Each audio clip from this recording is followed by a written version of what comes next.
Départ de Bruno Amoussou, Idi Kolaolé et Mathurin Kofi Nago des instances dirigeantes du parti Union progressiste, une retraite politique ou un repli tactique, certains observateurs face à cette interrogation y voient plutôt une leçon de sagesse qui voudrait qu'il faut savoir quitter les choses. Une telle démarche devrait inspirer la jeune génération. Lionel Rodrigue Glito est juriste et analyste politique.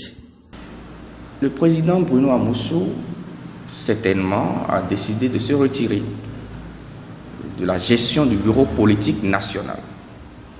Le président Amoussou, je crois qu'il doit avoir 83 ans. C'est quand même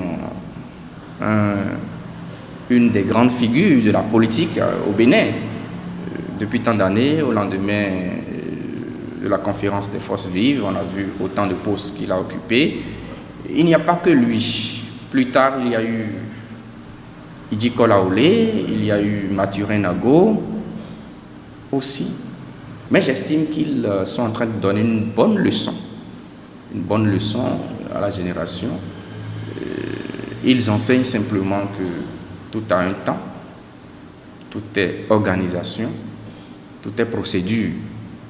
Loin de l'activisme politique, les ténors du parti Union progressiste ne seront pas pour autant indifférents à l'actualité. Leur riche parcours ainsi que leurs connaissances constituent un breviaire pour les actuels responsables du parti Union progressiste qui doivent savoir en profiter. Fiacre Bodrenou et Lionel Rodrigue Glito sur la question ont des avis qui convergent. Et vous savez, on ne peut pas parler de l'histoire du Bénin et omettre ces gens-là et ne pas parler de Amoussou Bruno. C'est un ancien, il a fait des décennies dans les activités politiques dans notre pays.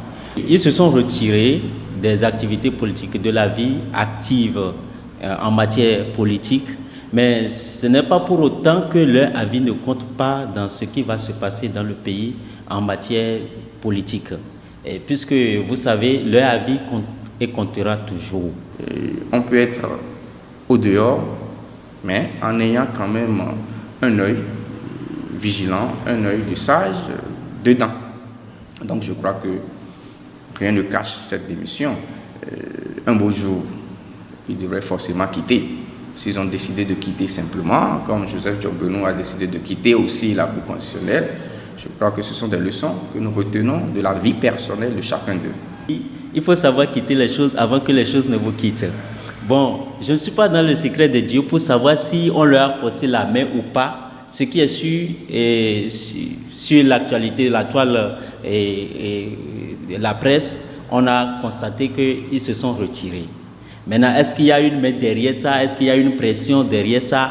On ne saurait véritablement le dire. En tout cas, moi, personnellement, je ne suis pas dans le secret de Dieu pour pouvoir affirmer cela. La politique est un secteur dans lequel on ne saurait parler de retraite véritable, étant donné que les jeux peuvent s'ouvrir à tout moment. Quant à un éventuel rebondissement de ces ténors, rien ne saurait être exclu aussi longtemps que ce domaine reste dynamique.